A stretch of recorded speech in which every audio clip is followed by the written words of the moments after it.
Changing your phone number on a Revolut account is a straightforward process. Follow these steps to update your contact information quickly. Step 1. Open the Revolut app.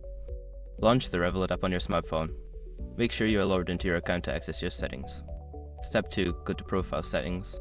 Tap on your profile icon, usually located in the top left corner of the app.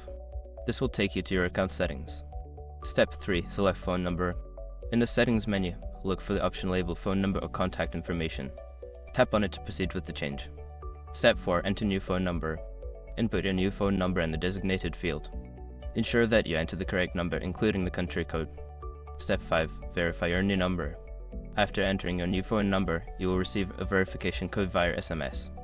Enter this code in the app to confirm the change. Once you have completed these steps, your phone number will be updated in your Revolut account. If you encounter any issues, consider reaching out to Revolut's customer support for assistance.